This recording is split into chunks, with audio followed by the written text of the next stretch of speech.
Salut à toutes et à tous, bienvenue dans ce nouvel épisode de Pump, l'émission sur les sports de force et la performance. Épisode 6, épisode particulier, puisqu'on va passer en revue pas mal d'idées reçues, de croyances et de fausses informations qui sont encore pas mal véhiculées. Donc ça servira d'épisode référence, puisque on va essayer de mettre un maximum de références scientifiques dans la description, comme ça. Vous verrez d'où on tient nos sources et vous pourrez argumenter si jamais il y a des gens qui vous disent le contraire.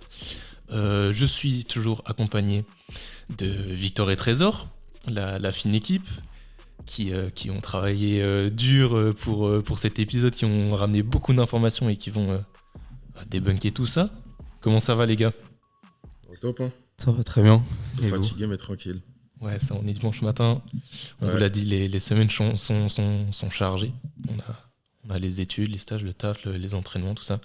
Donc là, dimanche matin, plutôt tôt. Plutôt matinal. Hein. Voilà, pour certains. En vrai, Mais on tient le coup. l'organisation est top. Ouais, c'est ça. On tient le rythme, comme promis, comme prévu. On a un tour de force, hein, comme d'habitude, qu'on mettra, je pense, à la fin, après la petite discussion sur les idées reçues. Et à la fin, on aura un versus qui est comme d'habitude. Il innove un peu sur certaines questions, mais on va essayer de voir un peu de vocabulaire pour voir si vous êtes formés sur ces choses-là. Et ça va être intéressant. J'espère que tout ça va vous plaire. Donc, les idées reçues, les croyances, il y en a encore beaucoup en musculation. Ouais. Déjà parce que les gens ont peur, les gens connaissent pas, ou les coachs véhiculent de vieilles informations qui sont dépassées.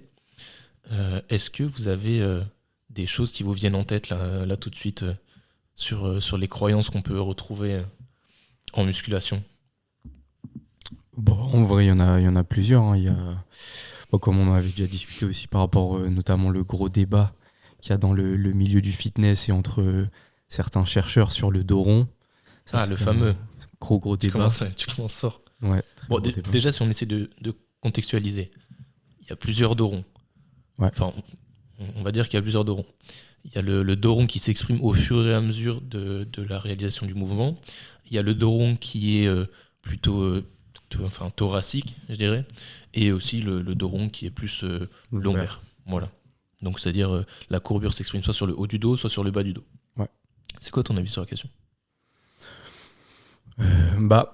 Moi je dirais que c'est important d'apporter une certaine nuance, parce que c'est vrai que c'est un débat qui apporte, on va dire, un certain avis, on va dire, assez tranché, alors que c'est pas forcément aussi simple que ça, notamment par exemple par rapport à la définition déjà de ce qu'est une position neutre. Parce que c'est vrai que c'est ce qui est revendiqué dans la majorité du temps, c'est essayer de maintenir une position neutre sur n'importe quel mouvement. Mais d'après notamment certaines recherches, c'est vrai qu'on se rend compte quand même que même lors d'une position neutre, on a certains degrés de flexion, notamment lombaire. Donc que la neutralité est quand même compliquée à retrouver dans la majorité des mouvements de force notamment. Et aussi, ce qu'il faut savoir, c'est que par rapport à cette neutralité, ce qui était intéressant surtout, c'est qu'on avait évalué un petit peu les degrés de flexion que ça représentait. Et de manière générale, c'était en gros à peu près 11 degrés, ce qui représentait notamment 18% notamment de la flexion complète, donc de l'amplitude complète active.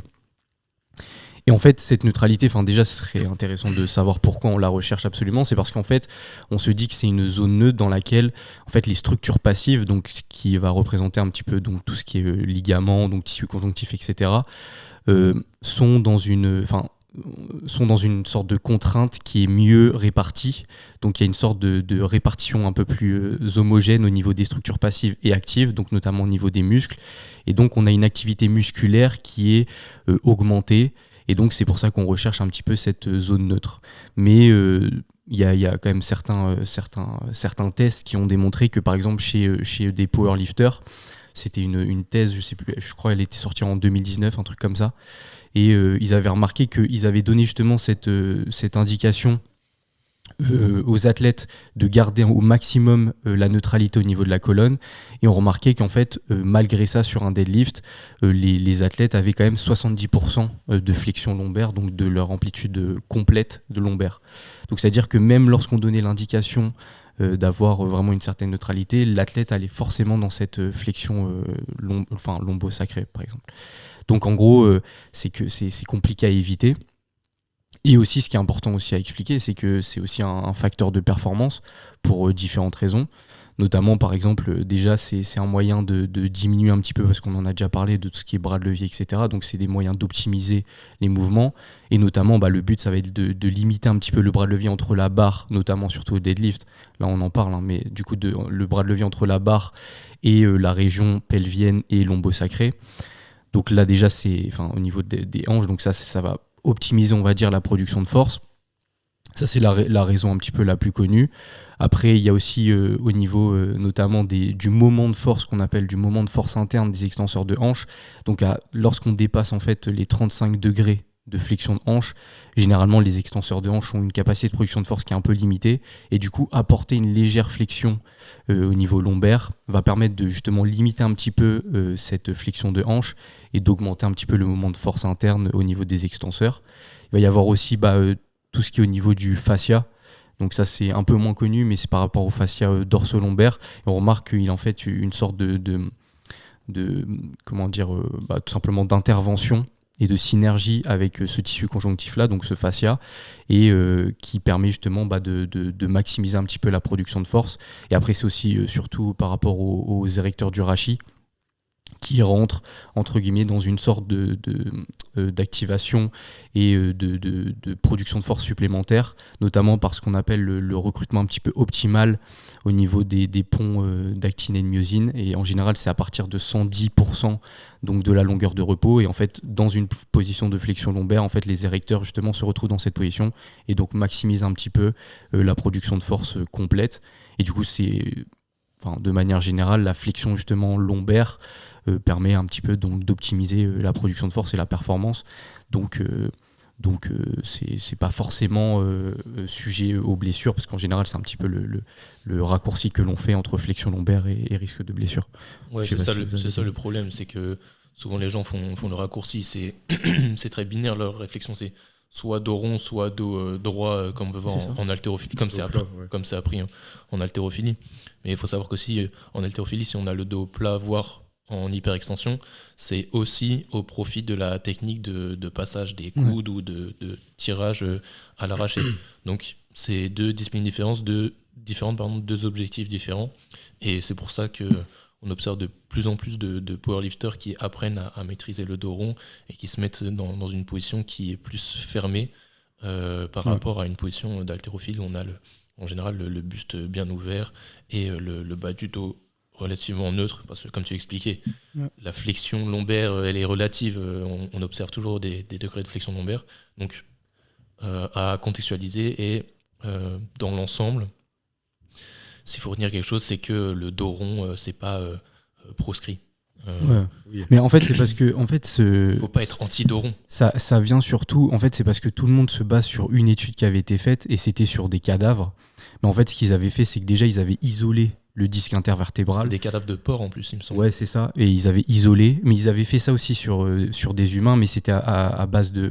La flexion se crée à travers une presse hydraulique, donc c'est une situation qu'on retrouve très peu dans la vie de tous les jours. Il y avait aussi le problème, c'était surtout par rapport au fait que c'était des personnes qui étaient mortes.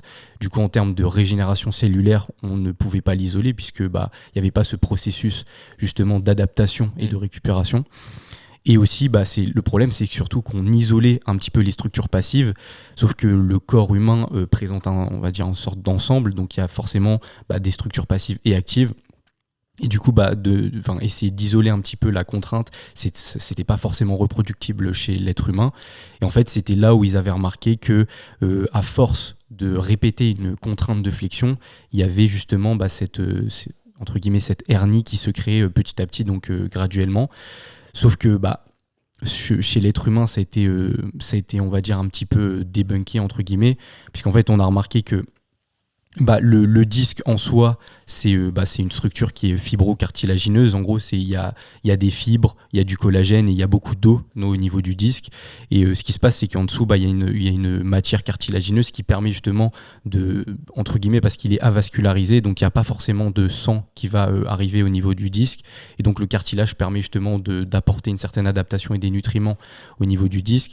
Et ce qu'on avait remarqué surtout, c'est que lorsqu'on faisait une mesure des taux de nutriments et même d'oxygène, il y avait une augmentation de l'oxygène et même du glucose au niveau du disque lorsqu'il y avait une contrainte mécanique.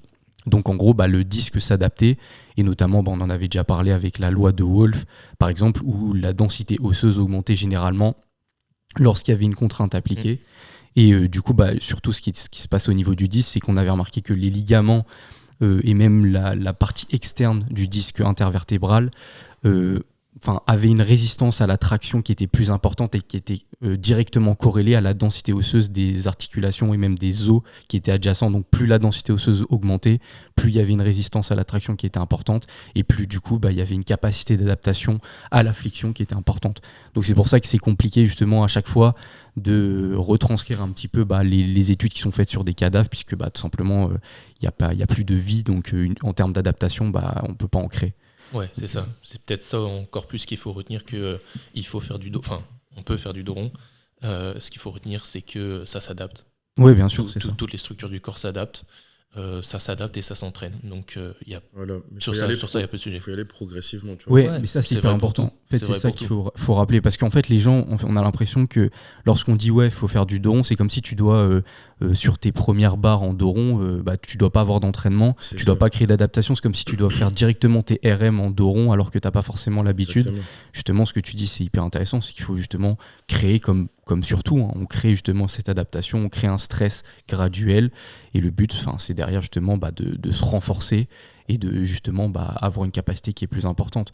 Donc il faut pas se dire qu'on va directement faire un RM alors que vous n'avez pas l'habitude. Si vous êtes débutant, et c'est justement de travailler cette capacité en flexion lombaire, même flexion complète de colonne. Oui, parce que justement chez les débutants, le problème c'est quand ils se mettent à faire du dos rond, alors qu'en général les jambes sont plus fortes.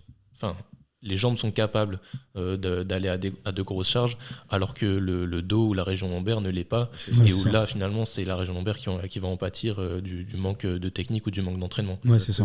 Donc il faut essayer de trouver l'équilibre entre les deux. Ouais, pour ça, il faut se renseigner, parce que tu vois, sur les réseaux, quand tu vois des panaches, tout ça, des gars qui font du deadlift dos rond, c'est des gars, ils se sont entraînés comme ça depuis des années.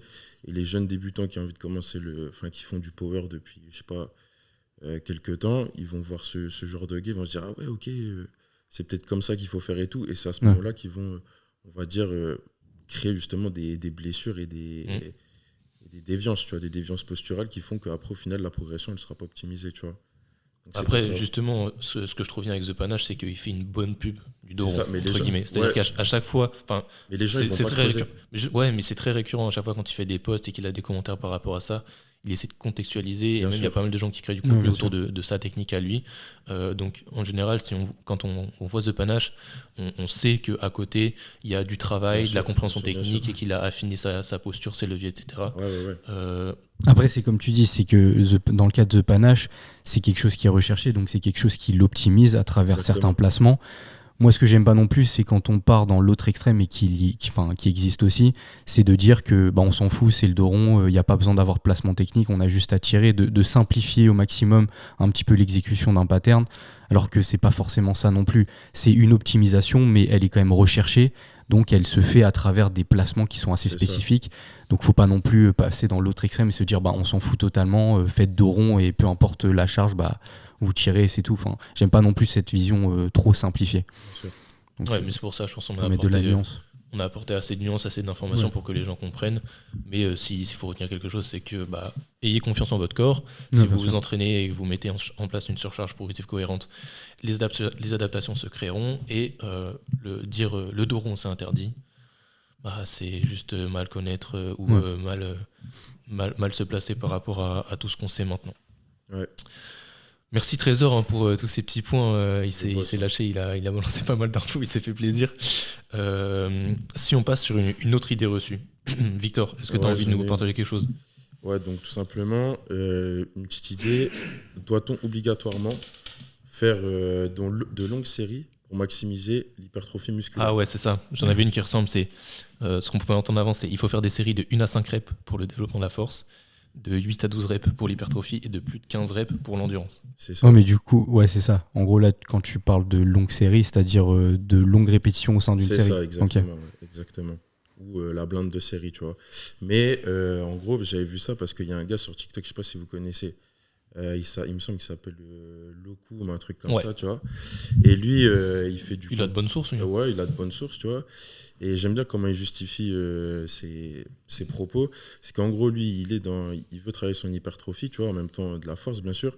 Et lui, à chaque fois, ce qu'il va faire, c'est peu de séries avec peu de répétitions, tu vois, mais toujours échec musculaire. Ouais, Tu vois ce c'est que plus je veux simple. dire C'est plus simple. Mais est-ce qu'on pourrait pas se dire, tu vois, au niveau du. Là, je te parle d'un autre truc, au niveau du système nerveux, tu vois.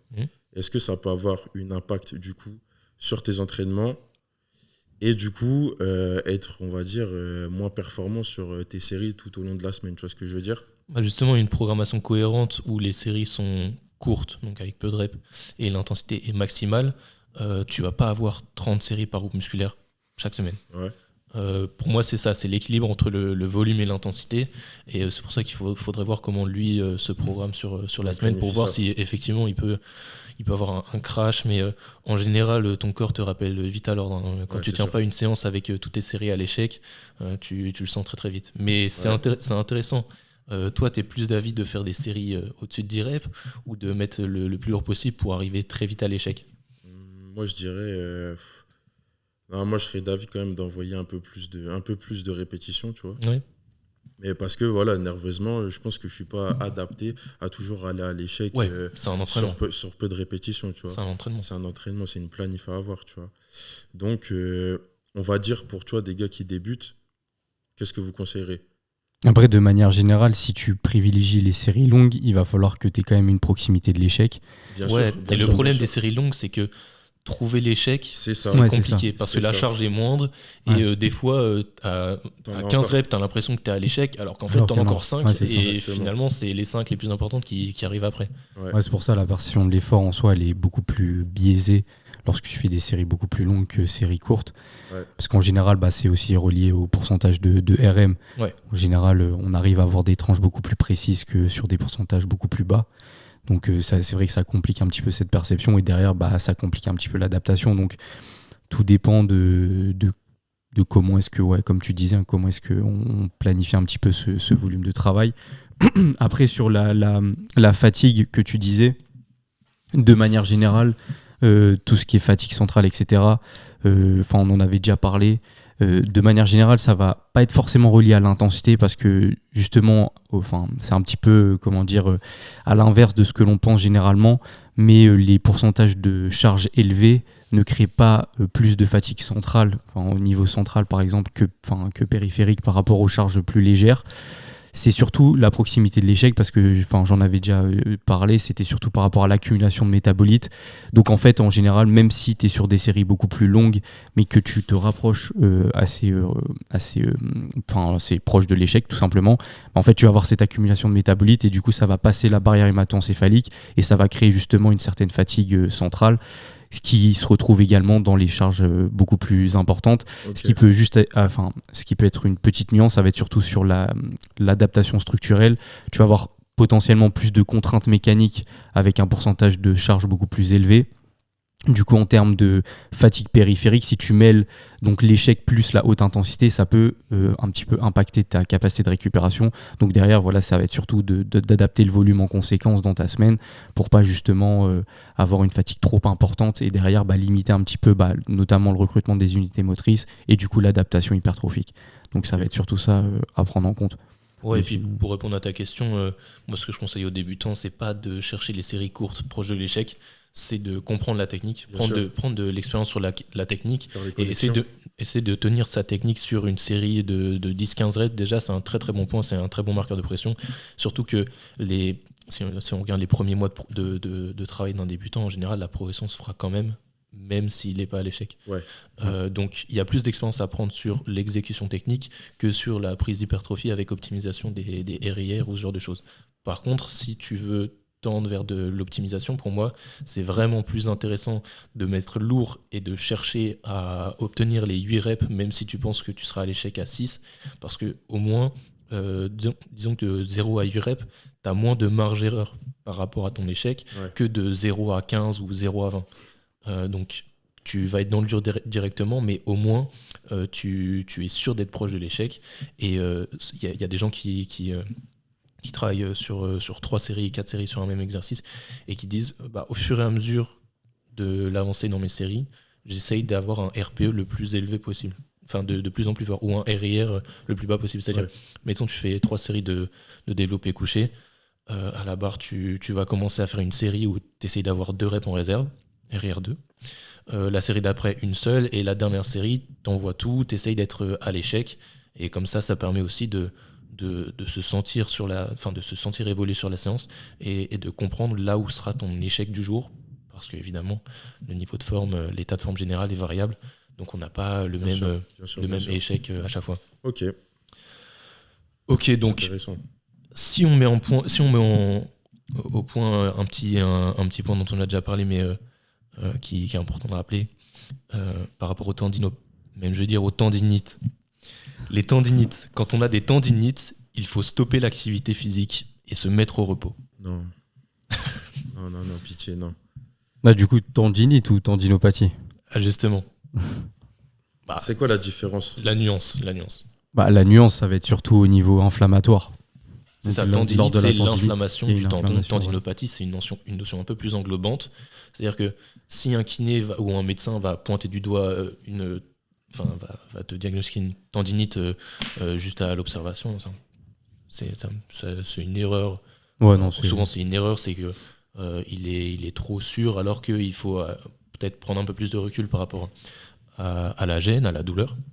Donc, c'est pour ça que vous entendez de plus en plus, et c'est tant mieux, parler de tendinopathie plutôt que de tendinite.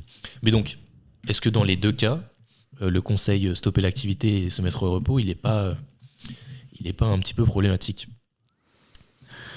Si, c'est justement à proscrire. En général, on va essayer d'éviter justement le repos total. On va essayer justement d'apporter une contrainte qui va être relativement progressive. Après, ce qui va être important, ça va être surtout de respecter le seuil de douleur. Donc d'avoir des pourcentages ou même des chiffres sur 10 qui vont être relativement bas. Et justement se baser sur ça pour retrouver petit à petit une certaine capacité. Et après, ça va être surtout sur les protocoles. Donc généralement, on va essayer de commencer avec de l'isométrie, parce que c'est peu provocatif. En général, on peut avoir une certaine fréquence de travail parce que c'est très peu demandant énergétiquement. Et en général, ce qui est bien avec l'isométrie aussi, c'est que ça permet d'avoir une tension qui va être localisée. Et donc notamment avec ces notions de stress shielding et relaxation. Donc le stress shielding, en général, ça va être lorsque la tension va contourner un petit peu la partie lésée et va se retrouver au niveau de la partie superficielle du tendon. Ça, c'est plutôt l'aspect performance, donc c'est ce qu'on a à travers la pliométrie et aussi par exemple les efforts assez rapides, donc même sur l'excentrique parfois. Et le stress relaxation, ça va être lié surtout aux efforts lourds et lents, et dans lequel ça va être la partie qui va être lésée, qui va être justement où la tension va se retrouver localisée, et la partie superficielle un peu moins.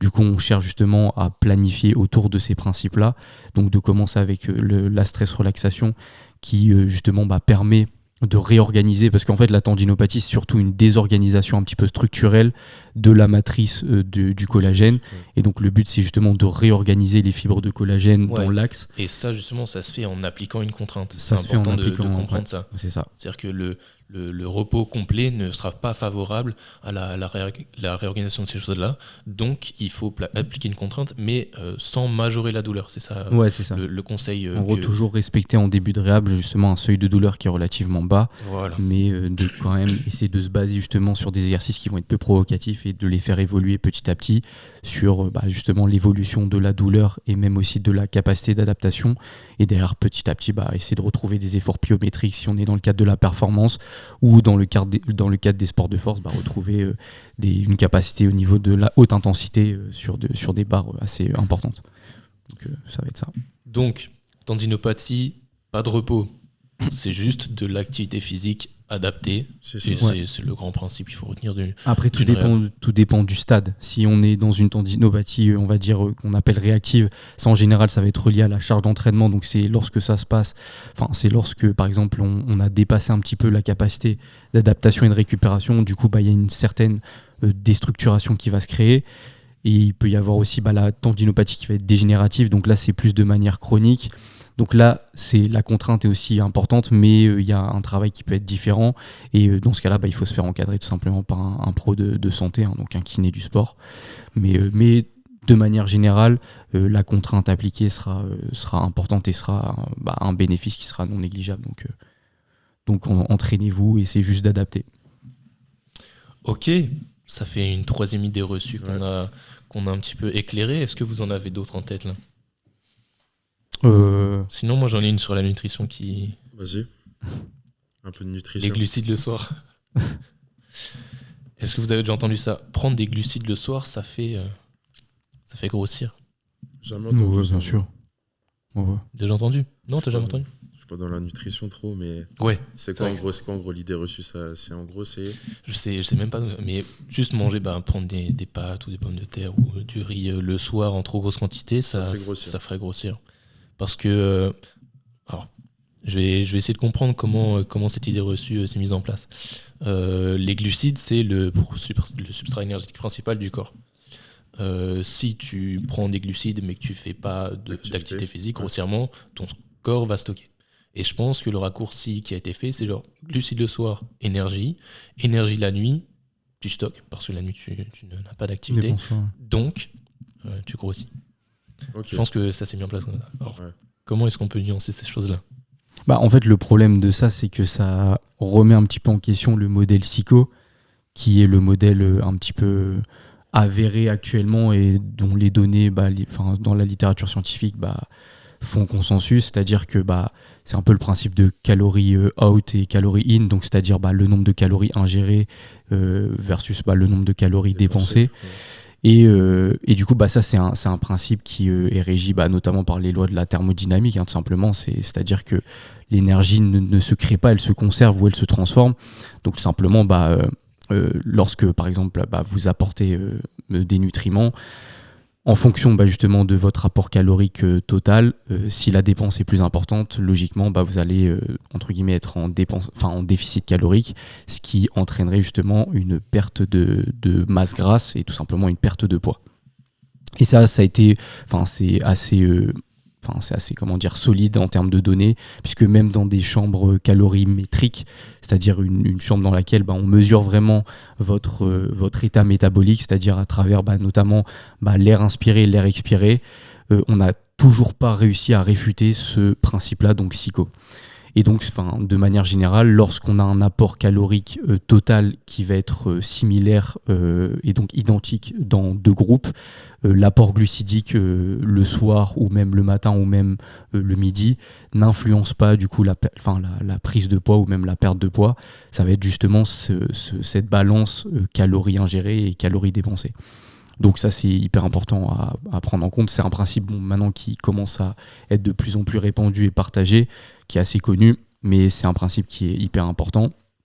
Par contre, moi, ça a à voir, mais j'aurais tendance quand même à conseiller les glucides le soir. Moi aussi, notamment, pour le sommeil. Ouais, pour le sommeil, et c'est relié surtout parce que je pense qu'on avait peut-être vu la même étude, mais c'était relié surtout par rapport à la production de mélatonine, parce qu'en général, si vous diminuez un petit peu votre apport protéique par rapport à l'apport glucidique, vous allez justement avoir ce qu'on appelle une diminution des acides aminés concurrents, donc concurrentiels, parce qu'en général, le précurseur de la mélatonine, ça va être notamment le tryptophane. Sauf qu'on a remarqué que le tryptophane, pour passer la barrière hémato-encéphalique, s'il y avait une grosse quantité d'acides aminés, il y avait une sorte de concurrence et de difficulté un peu plus importante de justement passer cette barrière. Et derrière, la production de mélatonine était un petit peu altérée. Donc si vous organisez un petit peu votre rapport protéique et glucidique à ce niveau-là, ça favorise un petit peu la production de mélatonine et ça va favoriser du coup un meilleur sommeil. Donc je pense que ça, c'est quand même important de mettre en place. Toi, je sais pas ce que... Je suis complètement d'accord avec ça. Et c'est pour ça que je reste sur cette conclusion-là. Glucides le soir, très important. Ouais. Même tout au long de la journée, mais si vous les avez le soir, c'est très bien aussi.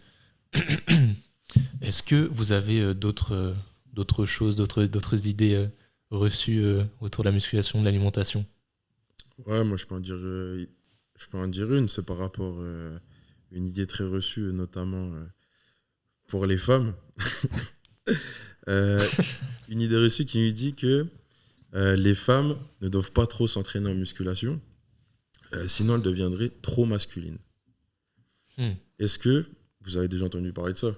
Ouais, bien sûr. Et pas que les femmes. Enfin, pour moi, c'est relié à la peur de devenir trop musclé. C'est ça, Il y a beaucoup de gens, de débutants, et beaucoup de femmes, mais il y a aussi des mecs qui disent moi, je veux pas m'entraîner trop lourd, trop dur, parce que j'ai peur de devenir trop musclé. C'est ça. Alors, les gars, vous inquiétez pas. Vous inquiétez pas, les gars. Un physique, comme vous pouvez voir et comme vous pouvez remarquer, ça se construit à la dure, dans l'assiette, sur des années, des mois, des années. Donc, vous inquiétez pas, ça va pas vous tomber dessus. Voilà. Mais si jamais ça vous tombe dessus, sachez que d'un point de vue santé, ça vous sera profitable sur le très très long terme. Exactement. Donc, allez-y. Ah ouais, faut pas hésiter. Mais pour les femmes, la peur de devenir trop masculine, c'est propre à chacun, mais ça touche plus au standard, enfin à la vision de la beauté qu'on se fait, c'est ça. la vision de l'esthétisme. Ouais. Dans ces cas-là, vu que ça touche à des préférences subjectives et personnelles, il n'y a pas trop débat. Si t'as pas envie d'être musclé, ça peut se comprendre. Tu Mais vas pas t'entraîner. non, mais c'est même pas ça. Mais si t'as pas envie d'être musclé, c'est pas grave. Mais t'inquiète pas, tu vas pas devenir Mister Olympia c'est sûr. sans faire exprès. Quoi. Exactement. Tu vas pas te transformer en homme en quelques séances de musculation. Tu vas pas attraper de la moustache, t'inquiète pas.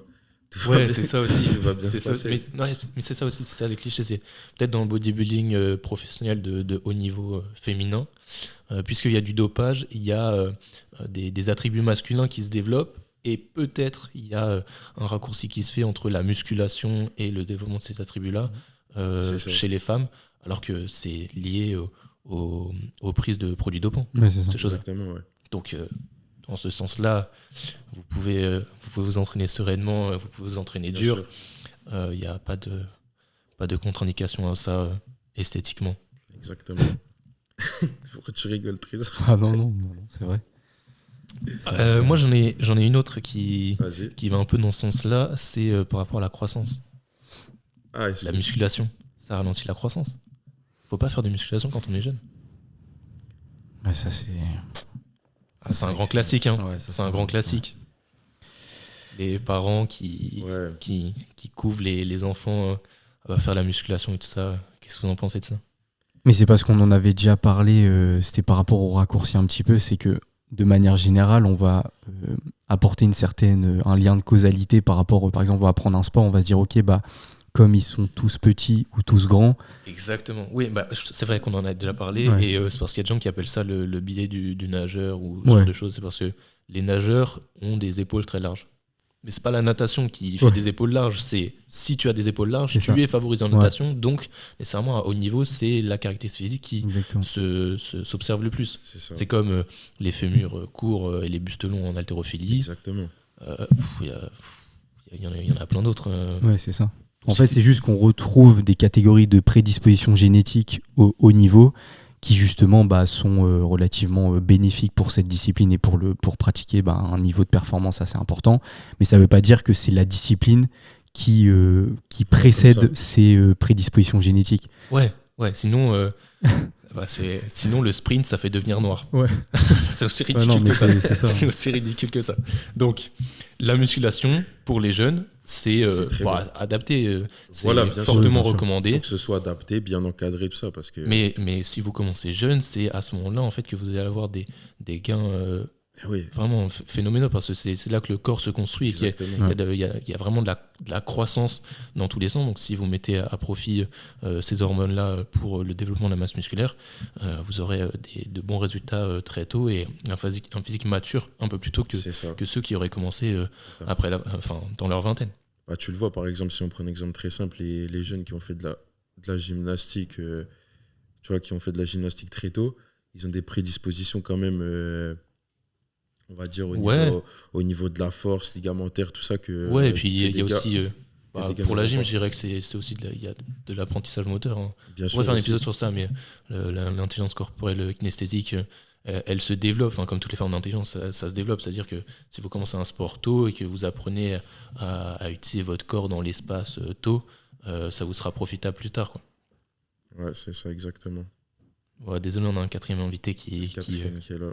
qui prend un peu de place. Bon, donc la musculation pour les jeunes, Fort. on encourage. On valide. Si vous voulez des coachs. Encadré, bien sûr. Voilà, Ouais, encadré. Si c'est sûr Parce que le s'il problème, fait c'est ça, c'est quand on est jeune, on n'a peut-être pas les bonnes sources d'informations, on n'arrive pas à faire preuve assez de discernement par rapport aux informations qui circulent. Donc, trouvez un coach, avec un peu de chance, il vous encadrera correctement, même si malheureusement, il y a aussi beaucoup de coachs qui véhiculent le genre d'idées reçues qu'on est en train de passer en revue. Donc, n'hésitez pas à vous faire encadrer, ça vous sera profitable plus tard. C'est ça. Est-ce que vous en avez d'autres là sous le coude là, des petites idées reçues?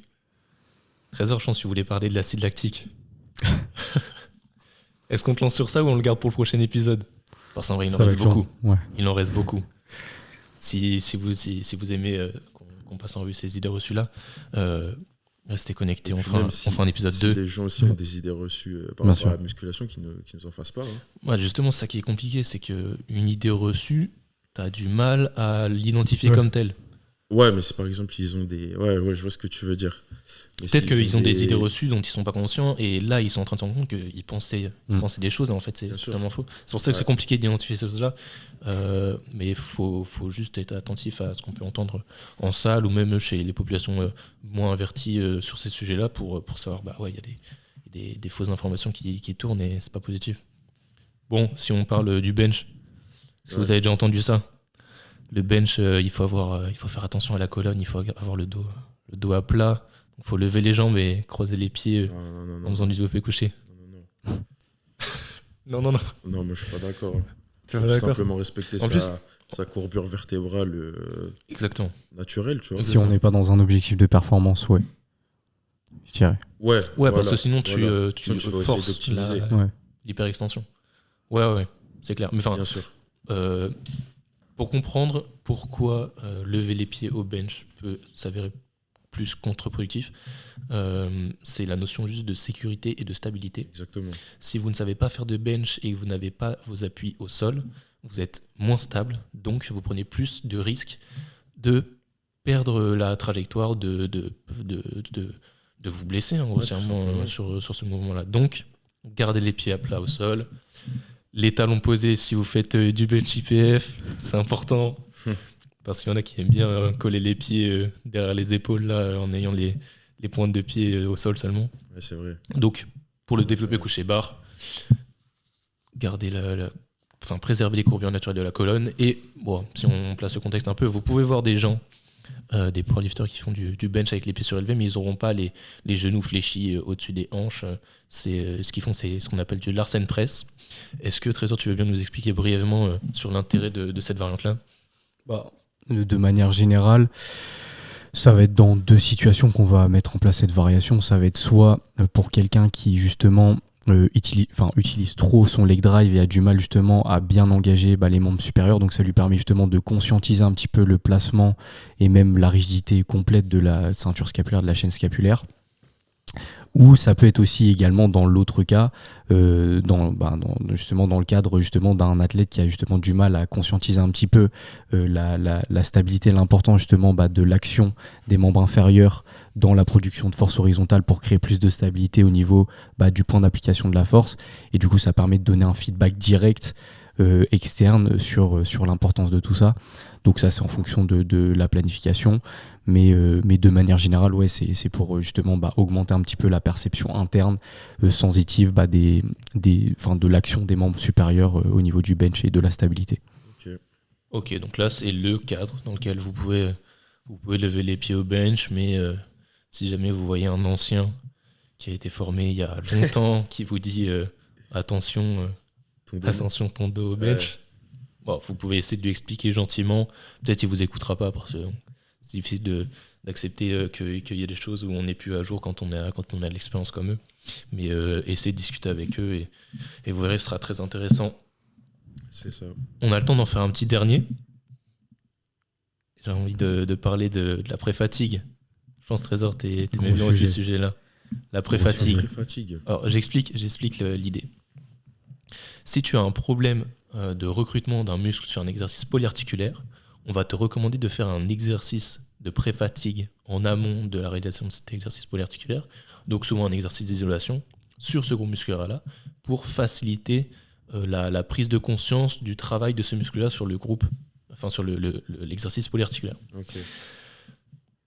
À mon sens, c'est n'importe quoi. C'est n'importe quoi. C'est Contre-productif. non, c'est pas ça. C'est juste, c'est un exercice à part entière. Ça veut dire que tu fais de la pré-fatigue, c'est-à-dire que tu fais du volume pour rien, grossièrement.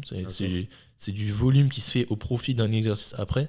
Non, pour moi, si tu as un problème pour ressentir un groupe musculaire, ce qu'il faut faire, c'est des exercices à forte tension de contraction. Là, tu vas comprendre comment tes muscles se contractent et sur quel mouvement ils se contractent. Mais le principe de la pré-fatigue...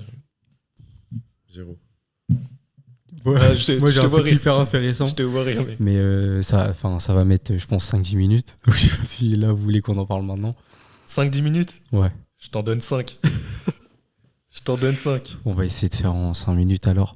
Non, moi, ce que j'avais lu hyper intéressant par rapport à ça, c'était déjà sur cette notion un petit peu de sensation et de recrutement. Parce que c'est vrai que déjà, je trouve important quand même de rappeler que sensation ne veut pas dire forcément recrutement, parce qu'il y a quand même toutes ces lois un petit peu de biomécanique, donc l'action mécanique d'un muscle ne sera pas remise en cause, même si vous avez du mal justement à avoir cette perception sensitive. Donc ça, c'est important de nuancer. Donc ça ne veut pas dire que c'est pas parce que vous ne sentez pas un muscle que ce muscle-là n'entre pas dans l'action mécanique du pattern moteur. Et ce que je trouvais aussi intéressant, c'était par rapport surtout à des propriocepteurs, donc des mécanorécepteurs, parce que la sensation, en fait, la perception interne du corps de l'action motrice d'un muscle, ça va être surtout relié justement à ces propriocepteurs, donc un petit peu la capacité de l'être humain ou d'un athlète à justement percevoir les différentes parties de son corps dans l'espace. Et en fait, ça va être surtout relié aux organes tendineux de Golgi. Donc je ne sais pas si vous avez déjà entendu parler peut-être vu passer cette étude, mais elle est vachement intéressante. Et en gros, ce qu'ils expliquaient, c'est que la perception interne, elle était compliquée notamment pour plusieurs raisons.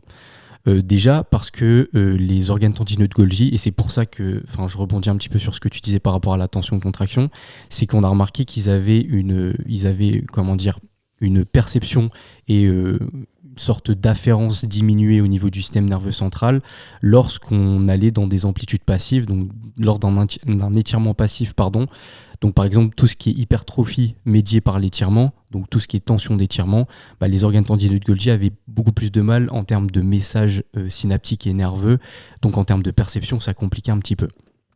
Donc, tension de contraction, intéressant. Tension de contraction, ça peut être intéressant.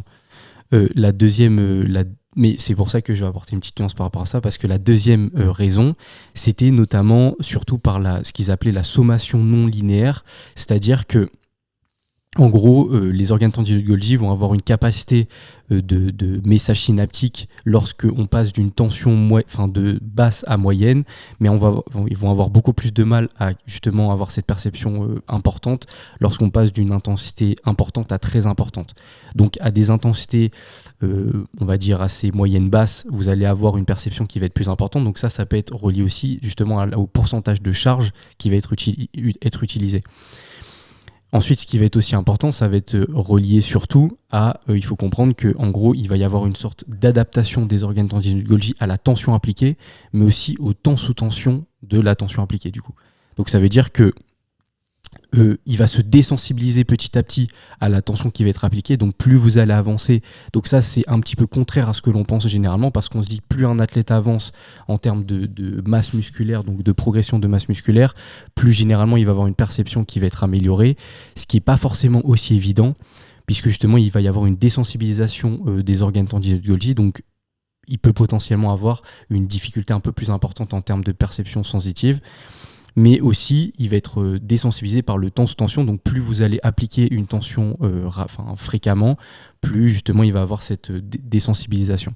Il va y avoir aussi, ça c'est intéressant, mais bon, ça sert à rien d'y aller en profondeur, ça va être surtout relié aux organes tendineux de Golgi qui ne sont pas forcément au nombre équivalent de fibres musculaires, c'est-à-dire vous n'avez pas autant d'organes tendineux de Golgi que de fibres musculaires, donc toutes les fibres ne sont pas reliées à ces propriocepteurs, donc parfois ça peut rendre un petit peu compliqué la perception sensitive. Et il y avait aussi par rapport, ce que je trouve intéressant, c'était par rapport à ce qu'ils appelaient la résultante des mouvements autogénérés.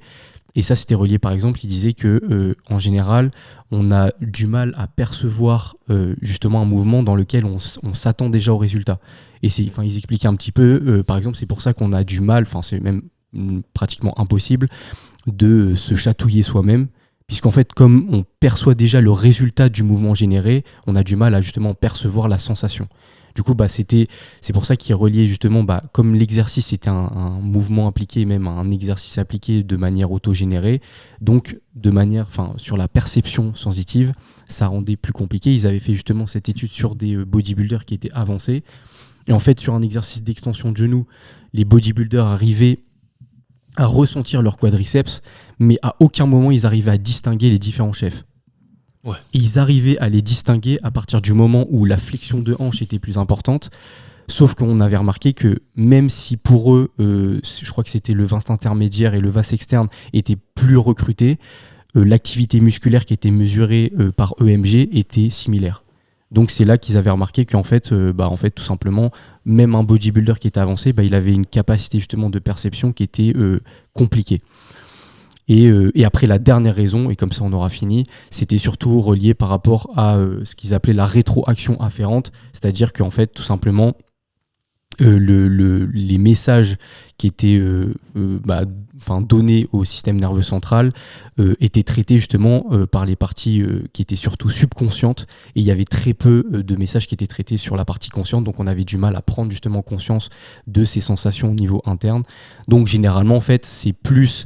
lorsqu'on a plus de facilité à ressentir un muscle lors d'un exercice, ça va être surtout par rapport, relié au résultat que l'on s'imagine déjà de l'exercice. C'est-à-dire que si par exemple on se dit sur un développé couché, ça va être ce sont mes pecs qui vont être recrutés, petit à petit en fait ce résultat va être anticipé et du coup on va potentiellement améliorer cette perception interne et cette perception sensitive. Okay. Et voilà. Complet la réponse. Réponse très complète. Je sais pas s'il a fait ça en moins de 5 minutes par contre, mais ouais, bon, du coup, si on résume, il n'y a pas besoin de ressentir le muscle pour qu'il travaille. Ça, c'est Premier point. Donc, faire de la pré-fatigue, c'est juste faire du volume supplémentaire qui n'est pas effectif. Ouais. Il n'y a pas d'intérêt. Si vous voulez comprendre comment les muscles entrent en action sur les mouvements de musculation, faire des mouvements à forte tension de contraction, ça peut être une première piste quand on débute. Ouais. Mais c'est pas relié au développement à l'hypertrophie. Donc si vous tendez plus vers des exercices à forte tension d'étirement, là vous aurez plus de gains et plus de recrutement de ces muscles-là, même si vous les sentez pas. Ouais. On va le relancer, vas-y. Bon, est-ce qu'on s'arrête sur ça ou c'est pas bon ?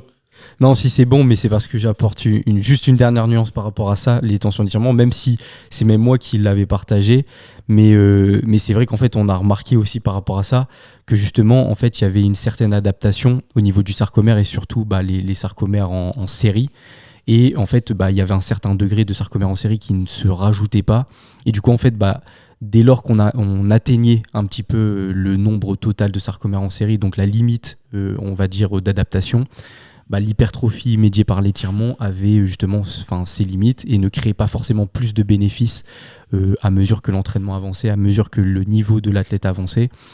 Donc derrière, l'entraînement médié par l'étirement n'est pas forcément à niveau adapté, n'est pas forcément le plus bénéfique pour l'hypertrophie. Après, c'est pas forcément encore totalement figé. Donc ça va sans doute évoluer ces résultats-là, mais c'est quand même des réponses qui apportent une certaine nuance sur tout ça. Donc finalement, en fait, on se rend compte que faut faire les exercices, c'est tout, quoi. Faut Voilà. Conclusion. Le bilan. La conclusion. c'est tout. Tout ça pour ça. Essayer de varier, mais essayer de varier entre les différents bras de levier, mais ne vous prenez pas forcément énormément la tête sur ça, même si c'est quand même très important. Mais Bah, brièvement, le fait de ressentir le muscle, ça rejoint quand même le principe d'adhérence et de plaisir à aller à la salle. Donc, dans la mesure où si tu ressens le muscle que tu travailles, tu prends plus de plaisir à le travailler ça, et tu y vas plus souvent, c'est non, possible. ça c'est sûr. Mais c'est juste pour qu'il ça, faut pas faire le raccourci entre je ne sens pas mon muscle, donc je ne le travaille pas et je vais pas progresser. Ouais, mais on est d'accord sur ça. Mais c'est pour ça, c'est toujours à contextualiser.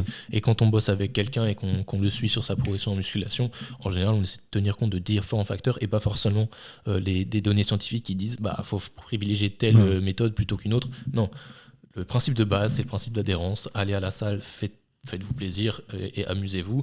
C'est déjà ça le plus important pour aller vers une progression certaine. Ouais. Bon, moi, il m'en reste 5-6, donc ça fera un épisode 2. J'espère que tout ça vous a intéressé. En tout cas, on a eu plein de discussions très intéressantes. J'espère que vous aussi, vous avez appris des choses, les gars. Ouais, fort. Très intéressant. Ce que je vous propose là, c'est qu'on mette le tour de force qui a été préparé par Jade et qu'ensuite on fasse le versus pour clore cette émission.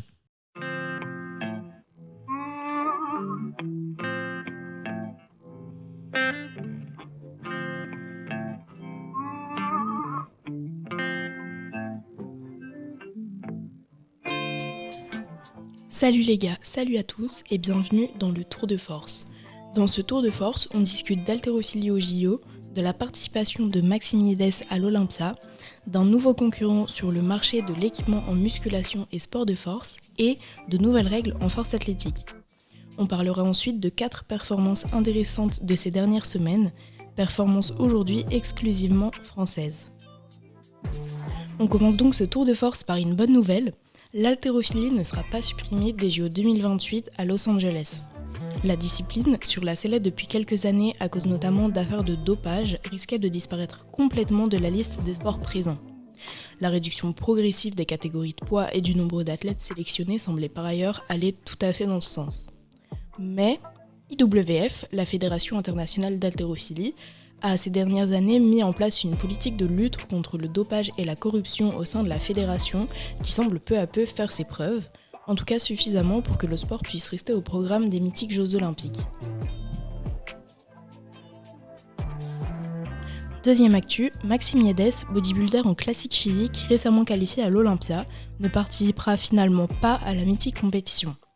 L'athlète français, de retour sur les plateaux de compétition cette année seulement, ne s'estime pas prêt pour cette compétition cette année. Il souhaite poursuivre sa préparation pour améliorer encore son physique et atteindre le niveau de préparation au moins du top 10 de sa catégorie. Troisième actu, nouveau concurrent sur le marché de l'équipement en musculation et sport de force, Nike. La marque en a fait l'annonce il y a quelques jours et a déjà publié son site nikestrength.com où vous pouvez retrouver du matériel de musculation grand public, bancs et racks, kettlebell et haltères, barres olympiques et plates, mais aussi une collection de vêtements. Est-ce que ce géant du sport fera l'ombre à Rogue, Eleco ou SBD ? Pas sûr, son placement correspond plus à ce qu'on peut retrouver chez Corange, la marque de musculation de Decathlon. Ce que l'on peut souligner par contre, c'est que le développement d'une telle gamme confirme la croissance du monde de la musculation. Et c'est aussi une possible ouverture vers de nouvelles disciplines.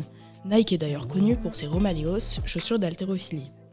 Est-ce qu'on peut imaginer l'arrivée d'un singlet pour les compétitions de powerlifting et d'haltérophilie, ou encore de genouillères et ceintures ? Tout cela est en tout cas de bon augure pour le développement des disciplines de force. Et enfin, dernière actu, IPF, la Fédération internationale de force athlétique, a sorti le document contenant de nouvelles règles imposées dans la discipline à partir de janvier 2024. Le changement sans doute le plus important, c'est le fait que les sub-juniors et les masters ne pourront désormais plus participer au championnat Open. Et c'est une règle qui vise sans doute à réduire le nombre d'athlètes dans ces compétitions. D'autres règles ont aussi été mises en place comme l'interdiction du singlet long avec les genouillères et il sera aussi proscrit de changer de singlet entre les mouvements.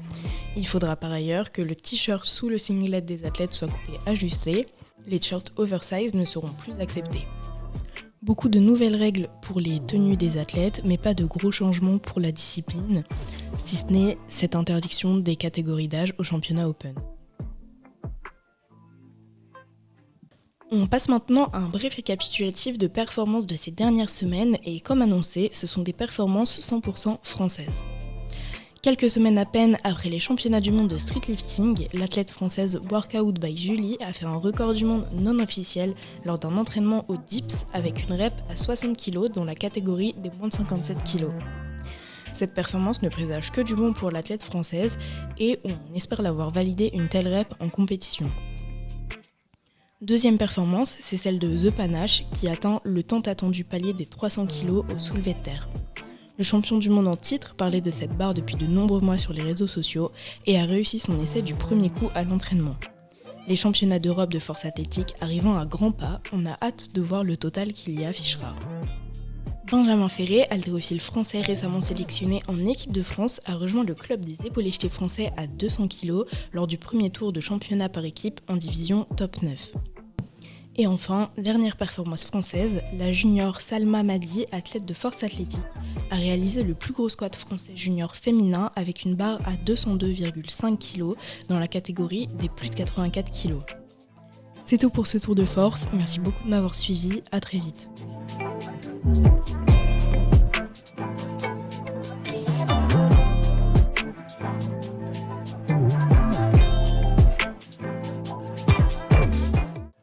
Ok, bon, on reviendra pas sur le tour de force numéro 6. Ce qu'on va faire, c'est qu'on va passer directement au versus qui va clore cette émission que j'ai préparée pour voir un petit peu le vocabulaire qu'ont mes collègues sur le coaching, la nutrition et tout ça. Donc je vous propose qu'on passe au versus tout de suite et on verra si Victor 3 victoires fait sa d'affilée. 3e victoire. On espère. C'est mon année. Le boss. Le muscle-up ne ramène pas de muscle. Je suis plus fort que vous tous et je suis le plus fort mondial en fait. Trop relou. Ok les gars, pour ce versus, rien de nouveau, les choses simples. On va juste voir si vous avez du vocabulaire ou si vous en avez pas. Et si vous connaissez certaines variantes de squat. Je connais pas du tout. Alors la première question, qu'est-ce que le Steinborn... Enfin, j'ai du mal à parler, c'est allemand. Le Steinborn squat, Je connais pas. qu'est-ce que c'est à votre avis? Victor va prendre le point. Ah, aucune idée? Si tu veux, c'est moi, je connais pas non plus. Aucune idée? Steinborn. Ah, tout à fait. C'est un Allemand qui a créé. Ouais, c'est un ce allemand squat. qui a inventé ça. Un bodybuilder. Pas vraiment, non, c'est juste un des premiers à avoir fait du squat très très lourd.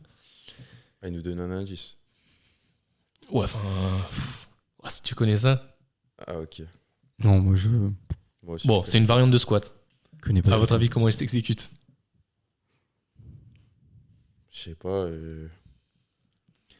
C'est une variante de squat qui s'effectue sans chandelle. C'est-à-dire que vous chargez votre barre, vous la placez à la verticale et vous la faites tomber sur vos épaules en position de deep squat et vous remontez. C'est quelque chose que vous observez chez les strongmen. D'accord. Est-ce que ça vous dit quelque chose? Attends, réexplique vite fait. C'est quoi? C'est. Barre olympique chargée à la verticale. Ok. Vous l'attrapez Ok, sur le d'accord. côté Ah oui. D'accord. et vous la laissez tomber sur vos épaules Ouais. en faisant un squat et après vous remontez. Est-ce que vous avez déjà vu ça? Mais il y a Ouais, l'haltérophile qui fait c'est ça un là. stage, j'ai Il déjà s'amuse à faire ça. Ouais, Egor. Il faut ouais. Non, mais lui, il fait tellement de conneries. Et c'est Ouais, bien ça. C'est bien. Bah, c'est bien. C'est- Non. c'est pour amuser à la Quel galerie, quoi. intérêt. Ah, c'est un exercice de compétition en strongman. Ah, oui, carrément. C'est tout. Ok. Mais sinon, enfin, pour la musculation, ça n'a pas d'intérêt. Ouais. Faites pas ça basique, hein, vous allez. Ils vont vous voir en bizarre, les gens.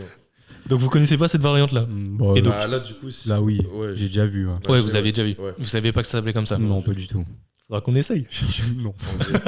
Comment se tuer? Ouais, c'est compliqué comme variante, hein, faut faire attention. Du coup, c'est l'allemand Heinrich Steinmott qui a fait cette variante-là et qui a vécu tôt par rapport à l'âge d'or du bodybuilding. Donc, c'est vraiment un des pionniers en sorte de la musculation et même de la force athlétique. Ok. Donc, à l'époque, le squat, c'était pas connu pour être un mouvement où tu chargeais lourd. Donc, je pense que dans le contexte, il a inventé cette variante-là pour mettre une barre lourde sur ses épaules seul, sans l'aide de chandelle ou d'un rack à squat. grossièrement. Ok, d'accord. Donc, pas de point pour cette première question. Est-ce que le- Alors, voilà, grimace. Qu'est-ce Tu veux bien nous lire la question, Trésor, s'il te plaît? Qu'est-ce que le schizochitrium? Exactement. C'est dans quel domaine déjà ça? Schizotrique. Nutrition. Nutrition? Ça vous dit rien? Pas du tout. Victor? Frérot, non, attends, schizo, Non moi je pense juste à un schizo, tu vois. Bon, Franchement, non. Honnêtement, non. Mais là, tu nous sors des trucs. si je vous dis oméga 3. Ouais. Non? Ok. Non. En fait, le schizochitrium, c'est une algue à partir de laquelle on produit des compléments alimentaires en oméga 3. Et pourquoi je vous en parle, c'est que souvent les véganes ou végétariens qui veulent se complémenter en oméga 3, ils sont bloqués parce que les oméga 3, c'est des huiles de poisson gras. Donc ils peuvent pas consommer ces choses-là. Mais là, c'est des algues, donc c'est une solution végétale. Ok. Le seul problème de cette solution-là, c'est qu'elle est c'est qu'elle est très riche en DHA seulement. Ah ouais. Alors que les oméga 3, EPA. il faut de l'EPA. Les recommandations, c'est 250 mg d'EPA et 250 mg de DHA quotidiennement. Et donc là, souvent, on a une très très grosse part, souvent les 4/5 des oméga 3 contenus dans le schizochitrium, c'est du DHA. Donc voilà, petit point culture générale, ça peut être intéressant si jamais il y a des VG qui veulent des oméga 3 autour de vous. Très intéressant. Troisième question. Alors là, normalement, on devrait avoir la réponse. Trésor, il sourit, donc on va donner la parole à Victor. Non, pas du tout. Tu l'as pas? Ah, c'est un gamin. Tu l'as ou pas? Je dirais rien. Nous verrons. Victor, dis-nous. Lis la question. Quel est l'antonyme de la raideur? Elle fait pas kiffer ces questions. L'antonyme de la raideur. C'est tout, je dirais. En vrai, t'as sûrement le mot, mais tu vas Ouais. pas dire celui que moi je pense. Ouais, je pense aussi. C'est quoi l'inverse des trades? Bah, être souple, mais c'est pas ça ce que je me disais. Pas tout à fait. Je le dis alors. Vas-y. Compliance. Ah là là là là. Quoi? Compliance. Compliance. ok. Compliance. Éclaire-nous, Trésor. C'est quoi la compliance? Bah, c'est la faculté d'un tissu justement à s'allonger à une tension. Et alors que la raideur justement, ça va être cette capacité à résister à la force exercée. Ok. Ouais, c'est un mélange d'extensibilité grossièrement. et d'élasticité, Ouais, c'est ça. il me semble. Ouais, C'est ça. parce que la compliance, c'est pas seulement le fait qu'un tissu puisse se déformer, c'est aussi le fait qu'il puisse revenir à sa l'état condition original, initiale. ouais. Ouais, c'est ça. Donc voilà, ça, la raideur, et pourquoi on en parle? Parce que souvent, enfin, l'exemple facile, c'est l'os qui est raide et le muscle qui est compliant, et souvent la problématique qui est exposée, c'est savoir le tendon, comment il se place par rapport à ça. Ok. Le tendon, est-ce qu'il doit être plus raide ou plus compliant, pardon. Et finalement, c'est un savant mélange des deux, suivant la discipline. On le répète souvent, hein, mais un tendon raide, c'est un tendon qui transfère bien la force exercée par le muscle sur l'os. Donc, d'un point de vue performance, c'est intéressant. Mais le problème, c'est que un tendon trop raide, c'est un tendon qui va appliquer plus de contraintes au muscle, et donc qui peut mener à des petits bobos. Donc voilà le petit mot de vocabulaire. Troisième mot de vocabulaire. Ouais. La compliance, voilà, joué, l'antonyme de la raideur. Donc premier point pour Trésor. Bien joué, mec. J'ai la prochaine question que je peux pas vous afficher malheureusement parce que j'ai mis les réponses directement. Mais en fait, c'est très con. J'ai demandé. Je suis allé. Squat. Non, justement, c'est pas la réponse. Je suis allé demander à un traducteur le nom de traduire en fait des exercices du mot anglais au mot français. Donc, tu as vu le premier, on va du coup passer à ceux d'après. Je vais vous dire du coup des mots en français et vous allez me dire à quel exercice ça correspond selon vous, et on va voir si vous êtes capable de traduire l'inverse, sachant que le but c'était de prendre des traductions qui n'avaient aucun sens. C'est-à-dire que le traducteur est mauvais, le traducteur s'est placé dans un contexte tout autre de la musculation. Ok. Donc, par exemple, si je vous dis boucle inclinée, qu'est-ce que c'est comme exercice d'après Curl vous? biceps. Ça, c'est chaud, tu connais, mais c'est pas tout à fait celui-là. Ouais, t'es un gamin. Boucle inclinée, bah, c'est là. Non, mais attends, t'as le plus dur. Bah, c'est le curl, mais du coup incliné. Bah, tout simplement. Tu l'as lu? Non. Ah, il est chaud. Il est chaud. Non, mais boucle inclinée, 2-0. je l'ai. Ouais, tu connais. Ah, mais ça, c'est parce que tu traduis des bails sur. Et du coup, t'as déjà vu ça. C'est ça. C'est 15 ans d'anglais, c'est ça. C'est ça, frère. Ah ouais, tu traduis les choses comme ça. Il a eu. T'as déjà lu du coup? Alors, Ah oui. bah, ça va être intéressant. On va laisser la parole à Victor pour le suivant. Vas-y. S'il l'a pas, bon, je pense qu'il l'aura. Soulevé de mort. C'est deadlift. Ouais, tout simplement. Soulevé de mort. Troisième mot. Concasseur de crâne. Concasseur de crâne. Bon, vous l'avez pas tous les deux, donc Attends. le premier. Overhead press, non? Overhead press. Non. Ouais, j'allais. Vraiment, essayez de faire une traduction littérale en anglais, et comme ça, vous aurez le mot en anglais, et après, peut-être vous me faites la traduction en français. Concasseur. Peut-être plus le mot crâne qui peut vous aider. Concasseur de crâne. Peut-être que vous avez jamais lu cet exercice-là en anglais. Peut-être aussi, ouais. Non, là, je sais pas. Les School Crushers, ça vous dit quelque chose ou pas? Ouais. Ah, Bah ouais, c'est. Les barfrons. ah oui. Ouais. Ah, Ah, ouais. Ouais. Skull. Ok. Voilà la traduction. Concasseur. Concasseur de crâne. Bon, Ah, bien. un dernier. Il me semble qu'il y a 2-1 pour Trésor sur ce versus pour l'instant. Ouais. Donc on va laisser la parole à Victor. Trempette. Putain, je l'ai déjà vu ça. Et mais toi tu Trompette, traduis j'ai des déjà trucs. Trompette, Toi, tu j'ai dois déjà tomber sur des traductions des fois, les textes ils doivent être bizarres. Trempette. vu. Trompette. Ah, Vous l'avez pas? moi, je l'ai pas, mais je l'ai déjà vu. Alors, petit indice. Tremper, juste le mot tremper, comment on dit en anglais? Faut pas me demander à moi. Je suis pas bilingue. Victor. Je suis pas bilingue non plus. Trempé. Ouais.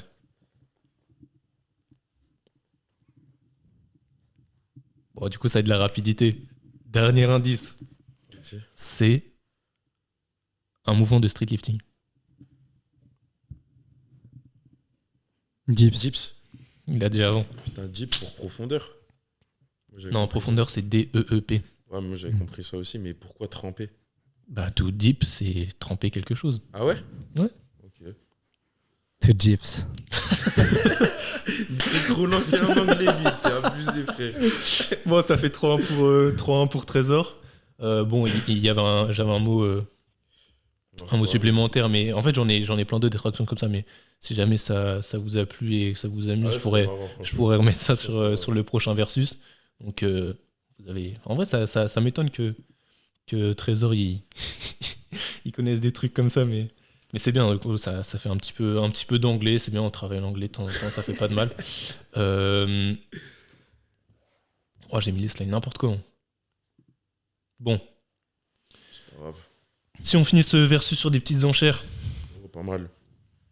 très, très bref, très efficace, on va voir un petit peu juste jusqu'où les enchères peuvent monter. Et attention, là je vais préciser les règles. Celui qui gagne les enchères et qui cite le bon nombre de choses, enfin du coup qui remporte ses enchères à lui, il marque 2 points. Ah ok, donc là ça veut dire... C'est-à-dire que si tu gagnes les enchères, que je tu dis reviens dans 15 le alors que l'autre s'arrête, et que toi tu cites les 15, tu marques 2 points. Par contre, si toi tu gagnes pas les enchères, mais que l'autre ne cite pas le nombre de choses qu'il a prévu, bah c'est toi qui marques le point. Mais par contre, on marque un seul. Ah ouais, donc, Et ça, ok, c'est juste ok. pour encourager les gens à monter un peu les enchères et à gagner les enchères. Il faut savoir que Trésor c'est un grand fan de mode. Un grand fan de ça. Ah, c'est un gamin. Le fashion. L'homme fashion du 5-9. Non, vas-y. Bon, du coup, le sujet des enchères, pardon, on n'a pas dit. C'est juste les marques de chaussures de sport. Et les marques, j'ai bien dit les marques de chaussures de sport. Donc, je me fais arbitre si vous me dites des marques de sneakers qui sont pas du tout adaptées à la pratique d'aucune activité sportive. J'entrerai ça. Bah, ok. Ok. Mais je pense que vous allez à chaque fois dire des marques qui sont cohérentes.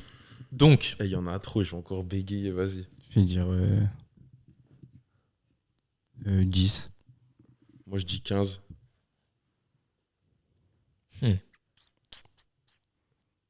ça va être chaud. Hein.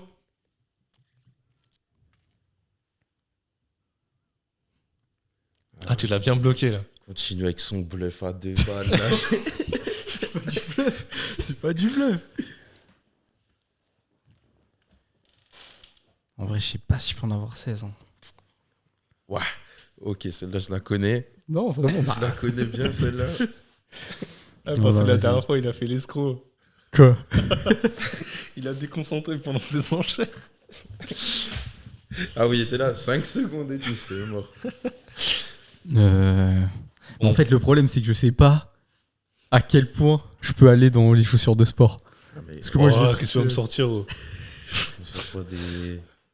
Tu sais quoi? Vas-y, 10-16 et on le laisse faire pour voir un peu. Non, bah non, c'est lui qui décide. Non, bah, je laisse. Il laisse. Je m'éteins. Ok. Bon, du coup, on te laisse 1 minute. Est-ce que je vais voir le chrono sous les yeux ou pas? Ouais. Non, ça va me stresser. Ouais, je pense. Je pense aussi. Moi, je le mets.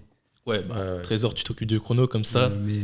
Tu Moi, j'ai dit 15. t'exprimes seulement à la fin de la minute pour pas déconcentrer, monsieur. Victor, c'est quand tu veux. Ok, t'es prêt? C'est parti. Nike, Adidas, Asics, New Balance, Under Armour, Kalenji. Ok, ça commence.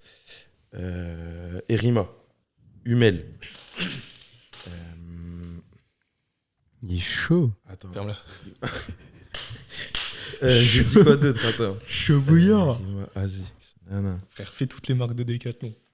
Non, bah... Quechua, ça passe? Quechua, ça passe. C'est un gamin, il a pas le droit de faire ça. S'il te plaît. Franchement, les gens... les gars, dites un truc au juge. Non, mais les C'est un gars, gamin. je suis à 9. Ça y est. En vrai, 15 c'est chaud. T'es un gamin, 15 c'est chaud. Attends. De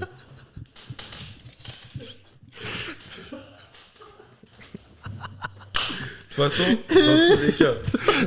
dans tous les cas, je vais me justifier. Je devais marquer 2 points, je l'ai tenté. Ouais, non, c'est bien, Vous t'as en raison. avez d'autres ou pas? Bah, Gros, j'ai largué des Hummel, Erima, des trucs de handball. T'as dit ouais, non, Asics? t'es chaud. J'ai dit Asics. Vas-y, ça y est. Moi, j'aurais placé Anta aussi. Ah oui, Anta, chaussure d'Altero. Bah, c'est une des plus grosses marques. Gros. Squat Ah, mais University. il y avait Oka. Tir. Enfin, Ouais, un c'est tailleur ça. ou Il y tir, avait TYK. Oka aussi, les chaussures de running là. Ouais, ok, ouais. Qui c'est quoi? Mizuno. Mizuno. Après, t'as toutes les marques de Décathlon. J'ai dit ça pour Kalenji, KNG, ouais. Domios, Kipsta. Ah oui, Kipsta, En fait, dès qu'ils ont un sport, ils Ouais, ont c'est une vrai, marque c'est vrai, et ils font une Mais quand tu m'as chaussure. dit Décathlon, dans la tête, je pensais à des maillots de bain et tout. Enfin bref, vas-y. Je sais pas pourquoi. Bah, Nabaji, ils ont des chaussures. Ah ouais? Bah, gros. Si, les chaussons de natation. J'aurais accepté, hein. Ouais. Bah, frère. Chaussures de sport. Mais c'est des chaussures qui sont utilisées dans Pour le le cadre d'une sport. pratique sportive. Ok, oui. Pourquoi? Et toi, tu voulais dire quoi tout à l'heure? Non, j'allais dire Soconi. Soconi? Ah, ça nique ça. Bah, non, frère, non. Ah, vas-y. Ouais, c'est le fashion. Putain, vas-y. Soconi, sur le frère. trottoir, les fashion. Ah, frère, Soconi. Soconi, c'est juste des sneakers. Ils font 0 paire de sport. Non. Mais bon, sneakers, tu vois. Ça peut servir pour le sport aussi, en vrai. Oh non. Ah ouais, il y avait Diadora, des trucs. Converse, en vrai, hein. Converse, ben ouais. Converse, j'accepte. J'accepte. Oui. Ah ouais, bien joué. Bah, Jordan, c'est une marque à part maintenant aussi. Ouais. Ouais, mais ça vient de Nike un peu. Ouais. Sinon, les gars, on s'en sort plus. Hein. Bah, ça vient de Nike, mais c'est plus Nike. Ouais. Si. Bah, plus vraiment.